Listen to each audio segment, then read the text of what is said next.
Hi there, I'm the _Twig and I like analysing game rules. Two-weapon fighting has had massive changes in the D&D 2024 rules. I'd say that it's probably the biggest core rule change in the game, with the only other competition being unarmed strikes. There's a frankly ridiculous amount of stuff to talk about, and I'm just going to talk about all of it, right from the basics, all the way through to the jankiest, cheesiest piece of rules abuse that I can find. This video is not a showcase of things that you can do. It's a showcase of things that you might be able to do if your DM says that it's okay. Some of the things in this video I expect will be allowed at basically every table. Others will probably only be allowed at a few. There are also a couple of things that are up to interpretation, so I'll try and give all of the different interpretations, and then you and your table can decide which one is the best one to use. Let's go, quite frankly, way too deep into the light weapon property. So we'll start off right at the beginning. This is the light weapon property. It says that if you use the attack action and attack with a light weapon, you can make another attack with a different light weapon as a bonus action, but you don't get to add your ability modifier to the damage of that attack. So if, for example, I attack with my hand axe, I can then use a bonus action to attack with my dagger. Simple stuff. If you're a fighter, paladin or ranger, you can also take the two-weapon fighting feat, which means that you actually do get to add your ability modifier to the damage.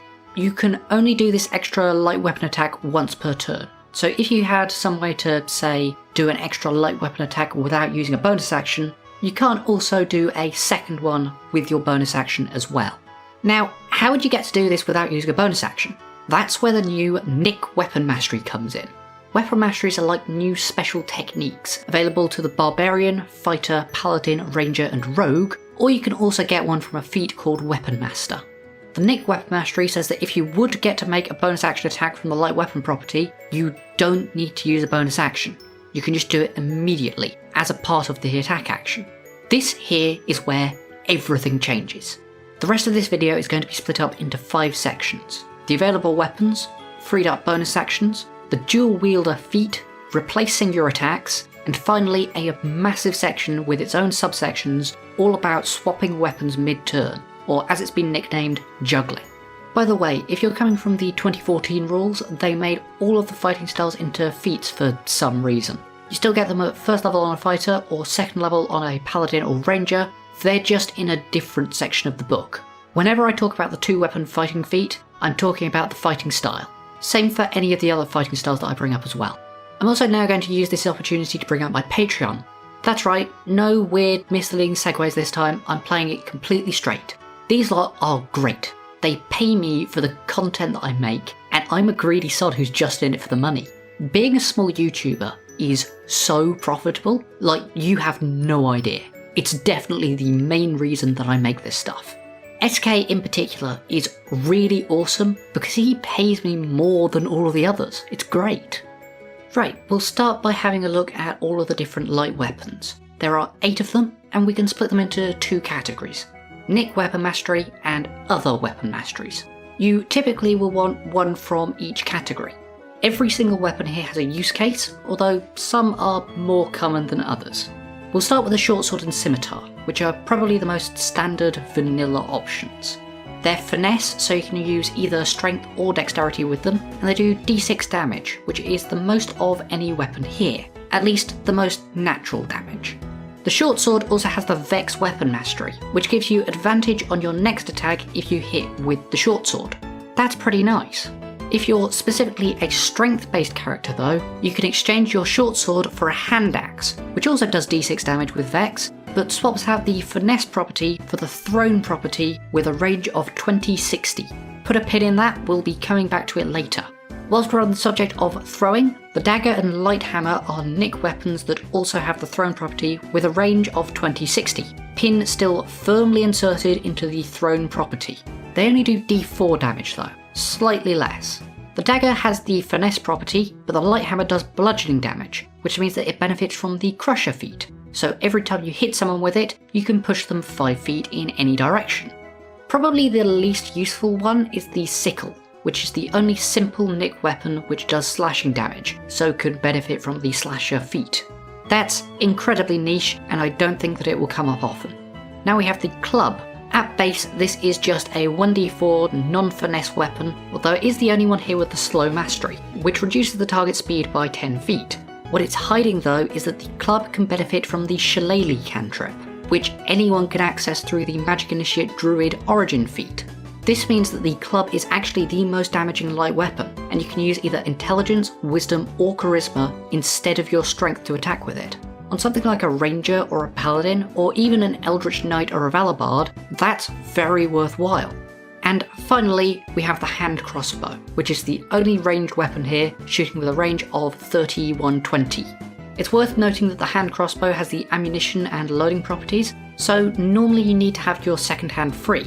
But if you have the crossbow expert feat, you can ignore this, allowing you to dual wield hand crossbows. Crossbow Expert also lets you add your ability modifier to the extra attack with the hand crossbow specifically, so you actually don't even need the 2-weapon fighting feat, you can get something like archery instead. Do note though that the hand crossbow has Vex, not Nick, so you will need to spend your bonus action here. Right, that's all of the options. The main ones here are probably the short sword and scimitar for vanilla, the hand axe and dagger for throwing, the club for shillelagh, and the hand crossbow for range. The other two are very niche. For the examples in this video, I'll mostly be using a hand axe and dagger, because they cover all of the interactions that I want to discuss and are fairly easily differentiated with these pictures. So, now that we've selected our weapons, let's move to probably the shortest and most obvious section, freed up bonus actions. Nick means that your bonus action is available for doing other stuff. Maybe you're a rogue and you want to use cunning action, maybe you're a ranger and you want to move your hunter's mark, or maybe you're a paladin and you want to use a smite spell. Whatever it is, you can now do that freely without your light weapon bonus action getting in the way. One potential use for the newly available bonus action is our next section, the Dual Wielder feat. This gives you +1 in either strength or dexterity and then has 2 other benefits. First, anytime you would equip or unequip a weapon, you can instead equip or unequip 2 weapons. Our second big pin is going in that to remind us to come back to it later. And the second feature says that if you take the attack action and attack with a light weapon, you can make another attack with a different weapon as a bonus action, but it must be a melee weapon and can't have the two-handed property. Again, you don't add your ability modifier to the damage. That sounds almost identical to the light property, and that's because it is. If you make an attack with a light weapon, and then make an attack with a Nick weapon, Dual Wielder lets you make a third attack with your bonus action. You don't add your ability modifier, of course, unless you have the 2-weapon fighting feat. Because of the specific wording of those 2 feats, they do work together. And this has actually been confirmed by Jeremy Crawford, although apparently he was drunk at the time. The other really big benefit though is that this additional bonus action attack does not need to use the light weapon. That means that you can use something like a trident or a warhammer, which do more damage and have much better weapon masteries, like topple or push. You can even use the versatile property of these weapons to do the full d10 damage, and you could throw the trident if you wanted to. Now, Dual Wielder does have some competition. Polearm Master does something similar, and as we'll discuss later, can be used alongside light weapons. And then on characters who have high dexterity and wisdom, and don't mind forgoing armor, a single level dip into Monk can get you a bonus action unarmed strike. Both of these do actually add your ability modifier automatically, so depending on your specific build and whether or not you have the 2-weapon fighting feat, they might be better than Dual Wielder. On to our next section, replacing attacks. Now, this is one of the mechanics that is up for interpretation. Personally, I don't think that it works, but I have talked to several people, including Treant Monk, who thinks that it does. As such, ask your DM. So, the Nick Weapon Mastery moves your additional light weapon attack into the attack action. That has multiple benefits, but a big one is the fact that there are multiple features in 2024 which say that you can give up one attack made as part of the attack action to do something else. For example, a Dragonborn can now replace one attack to use its Breath Weapon feature. Between your 1d6 plus modifier hand axe attack and your just 1d4 dagger attack, which one would you rather give up? In fact, if you didn't have Nick, not only would you be forced to give up your hand axe attack, you then wouldn't get a bonus action attack at all because you didn't attack with a light weapon. Now, as I said, I don't think that this works, because the light property says that the extra attack must be made with a different light weapon. I think that must means that you can't replace it. But as I said, several people, including Treant Monk, think that it does work. So again, ask your DM. Another feature that lets you replace your low power Nick attack is the Beastmaster Ranger's Primal Companion feature. If you have another bonus action, like the Dual Wielder feat, then you can have your Beast attack instead of using Nick. The Eldritch Knight Fighter's War Magic and the Valabard's extra attack are worth going into a bit more detail over, I think. These two features allow you to replace one attack with a cantrip. There are many uses for that, including standard uses like Firebolt or Ray of Frost. The Valabard could multiclass to get Eldritch Blast, and then there's some cool stuff that you might be able to do with Minor Illusion, making a wall to block line of sight and give you a free disengage or advantage on a non-Nick attack. But I specifically want to bring up True Strike. True Strike is now a cantrip that lets you make an attack with a weapon using your spellcasting ability modifier for the attack and damage rolls, and both the Eldritch Knight and the Bard can get it. It also has a material component of a weapon worth at least 1 CP, which is then used in the attack. And as such, I'm going to go to my first weapon demo of the video. Right then, we're a 7th level Eldritch Knight, and for our origin feat we took Magic Initiate Druid for Shillelagh, so we're using a club and a dagger. We do not have the 2-weapon fighting feat. On our turn, we'll attack twice, using Intelligence with our club, which does d10 damage, and then we will do our Nick attack using the dagger, which is dexterity based. But we will replace it with a True Strike, and for the material component of that True Strike, we'll choose our club. That means that we actually get to make our third attack with the club, not the dagger. Also, this is no longer the additional light weapon attack, it's a True Strike. That means that we do get to add our modifier to the damage, even though we don't have 2-weapon fighting. We just swapped our dex-based attack for 1d4 damage, for an int-based attack for 1d10 plus 1d6 plus intelligence damage. That's about 7 more expected damage from that single attack, and we also get to choose a different fighting style feat instead of 2-weapon fighting. If you're allowed to do this, it's really strong. Okay, we're now on to our last section, swapping weapons mid-turn. From here on out, I'll be calling it weapon juggling. As you can probably see from the length of this video, this is the bulk of the content here. There's so much to talk about juggling alone that it's getting its own subsections. I think that it's reasonably likely that some of this won't be allowed at your table, because they feel a bit cheesy to many people, but other parts are likely to have absolutely no problem, and even feel like they are actually the intended result. I think it's best that once again we start from the beginning, and explain what juggling is and how it works. So, this here is the attack action from the 2024 PHB. I want to bring particular attention to the equipping and unequipping weapons paragraph. This basically says that every time we make an attack as part of the attack action, we can draw or stow one weapon either before or after the attack. For example, let's say that I'm a 5th level fighter, and at the start of my turn I have my Warhammer out, but I really wanted to attack with my hand axe and dagger this turn. For my first attack, I can attack with my Warhammer. It does more damage than the hand axe, so why not? In fact, I can even use the versatile property to do the full d10 damage. After the attack, I can draw my hand axe. I can then attack with my hand axe and stow the Warhammer, and finally, because Nick makes the additional attack as a part of the attack action, I can draw and then attack with my dagger. This is really nice. It lets you change up your tactics mid-fight, and is way cleaner than in 2014 when you had to drop things on the ground. Let's go up a level though. We've got the Dual Wielder feat. If you remember from earlier, that lets us either draw or stow 2 weapons instead of just 1. Now, there is another piece of interpretation here. This could mean that you can either draw 2 weapons, or you could stow 2 weapons, but you can't draw one and stow another. Or, it could mean that you can do that. It depends on whether you think that this ore is an exclusive ore or an inclusive ore. I think that you probably can draw one and stow one, and that's what I'm going to be doing going forward, but ask your DM. Either way, they do definitely both have to be at the same time. You can't draw one weapon before the attack and then another weapon after the attack. They either both need to be before or both need to be after. Now I do quickly want to mention that the Dual Wielder additional attack uses a bonus action.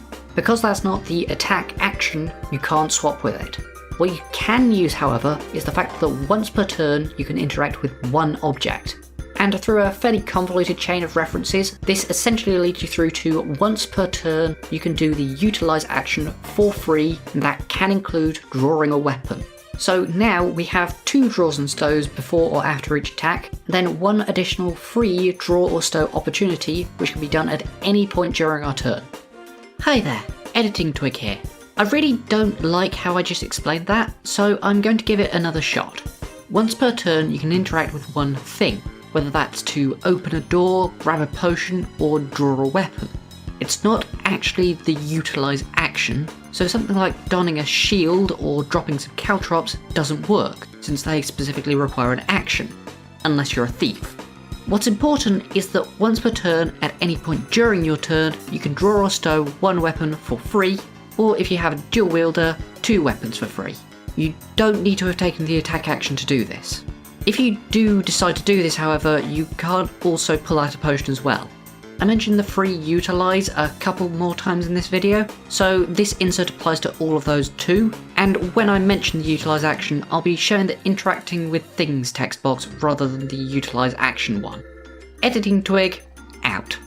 So, back in the combat. This time we're starting with our Warhammer and our dagger. Maybe we're a 6th level fighter and we have the defensive duelist feat as well. So first attack, we want to use the Warhammer Versatile for D10 damage. That means that we need to stow the dagger before the attack. Next we want to use the hand axe, so we'll stow the Warhammer and draw the hand axe before the attack, and then hit with it.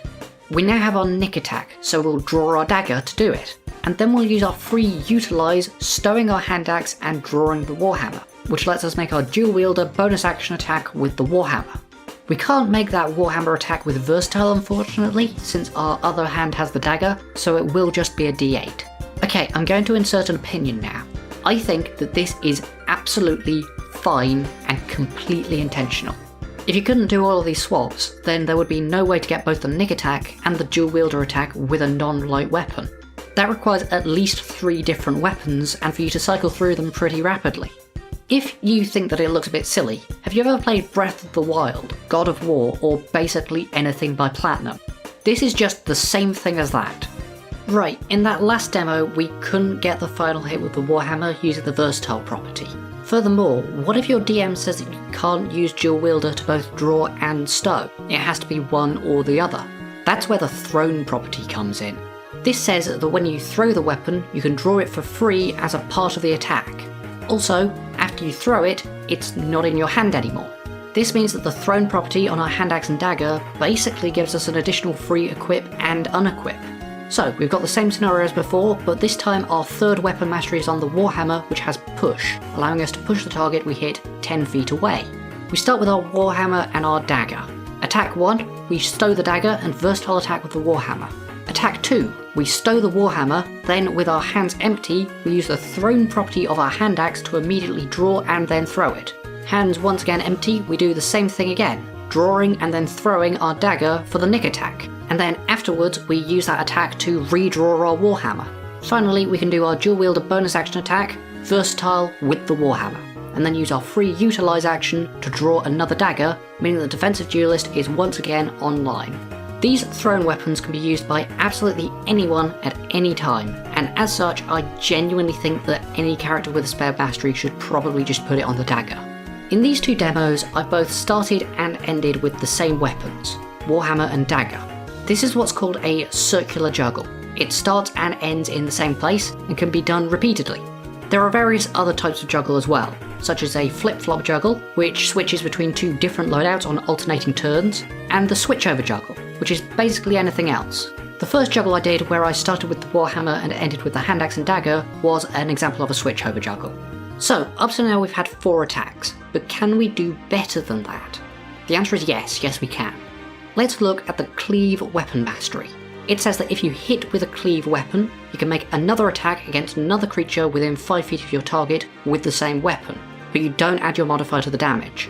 There are only 2 Cleave weapons, the Greatsword and the Halberd, and I'm going to pick up the Halberd, because it lets me show off how light weapons interact with Polon Master.